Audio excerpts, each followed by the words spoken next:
তা মটরশুঁটি কত করে কিলো? দিদি ভাই, মটরশুঁটি খুব সস্তা, বস্তা ভরে লইয়া যাও, মাত্র 20 টাকা কেজি। কি 20 টাকা? এ তো অনেক দাম। 10 টাকা কিলো দেবেন নাকি? মানে দিদি ভাই, কয় কেজি নিবা?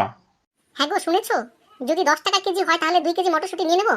হ্যাঁ, তোমার যতটা ইচ্ছে নিয়ে নাও না, আমাকে আবার জিজ্ঞাসা করার কি আছে? না মানে বলছি, তুমি 2 কিলো মটর ছুলে দিতে পারবে তো? নইলে একটু কম করে নিতাম। টুম্পা, আমি আসি। হ্যাঁ, তুমি সাবধানে থেকো। শোনো, ট্রেনে উঠে তুমি কারোর সঙ্গে বেশি কথা বলতে যেও না, বুঝলে? কেন, বোবা হয়ে থাকবো নাকি তাহলে? হ্যাঁ, বোবা হয়েই থেকো। কারণ তুমি যে ভুলে ভালা যে কেউ তোমাকে সহজে ঠকিয়ে মুরগি বানিয়ে দেবে। আরে কি আর বলবো, এর শুরুপাত তো তোমার বাবাই করেছে। হ্যাঁ গো, এরকম সেজে গুজে কোথায় চললে বলো তো? আমাকে বাপের বাড়িতে দিয়েছো, অনেকদিন যাই না, মনটা কেমন করছে। গত শনিবারেই না ঘুরে এলে, এত ঘন ঘন বাপের বাড়ি যাওয়া কি দরকার? সারা বছর বাপের বাড়িতে থাকো তো, তাই কষ্টটা বুঝতে পারবে না। দেখো, সকাল সকাল মাথাটা গরম করিও না, আমার ভেতরের পশুটাকে জাগিয়ে তোলো না বলছি। হ্যাঁ, জাগতে দাও তোমার পশুটাকে। ওই রকম ছোট ইঁদুর দেখে আমি ভয় পাই না, বুঝলে? हे हरि राम कृष्ण जगन्नाथ प्रेमानंद ये क्या हुआ? টুম্পা, চলো আমরা দীঘাতে ঘুরে আসি। একই সঙ্গে রথ দেখা, কলা বেচা দুটোই হয়ে যাবে, বলো? না, চটি পিসির ওই জগন্নাথ মন্দিরে ফন্দিরে যাওয়ার আমার ইচ্ছে নেই। টুম্পা, একটা কথা আমায় খুলে বলবে? বিয়ের আগে তো তুমি খুব মন্দিরে যেতে, কিন্তু এখন কোনো মন্দিরে যেতে চাও না কেন? তোমার সঙ্গে বিয়ে হবার পর থেকে আমার ভগবানের উপর বিশ্বাসই হারিয়ে গেছে, তাই জন্য। হ্যাঁ গো, আজকে এত তাড়াতাড়ি শুয়ে পড়লে যে?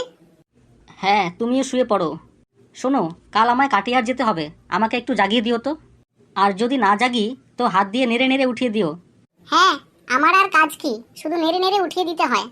রাতে একবার উঠিয়ে দিই, আবার সকালেও নেড়ে নেড়ে উঠিয়ে দিতে হবে। সত্যি কি কপাল আমার। हे हरि राम कृष्ण जगन्नाथ प्रेमानंद ये क्या हुआ? বলি শোনো না, আজকাল তো তোমার কাজ অনেক বেড়ে গিয়েছে, একটা কাজের মাসি রেখে দিলে কেমন হয় বলো তো? না, একদম না। কেন বলো তো? তোমার ধান্দা আমি ভালো করেই জানি, কারণ আমিও তোমার বাড়ির কাজের মাসি ছিলাম। শোনো, আজকে আমার জন্য চা বানাতে হবে না, আমি বাইরে খেয়ে নেব।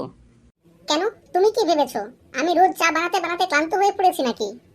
না, তা হতে যাবে কেন? আমি রোজ কাপ প্লেট ধুতে ধুতে ক্লান্ত হয়ে পড়েছি। ও এই কথা। শোনো, বাইরে চা খেয়ে এসে তাড়াতাড়ি আমার কাপ প্লেটগুলো ধুয়ে দেবে। हे प्रभु हे हरि राम कृष्ण जगन्नाथ प्रेमानंद।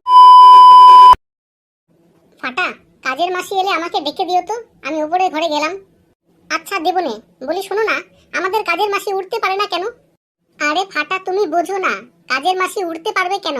ওর কি ডানা লাগানো আছে নাকি? কিন্তু বাবা যে কাজের মাসিকে বলে, জানো পূর্ণিমা, তুমি একটা আস্ত পড়ি, তাহলে কাজের মাসি যদি পড়ি হয় তাহলে উঠতে পারে না কেন? হ্যাঁ ফাটা, দেখবে কালকেই কাজের মাসি উড়ে যাবে।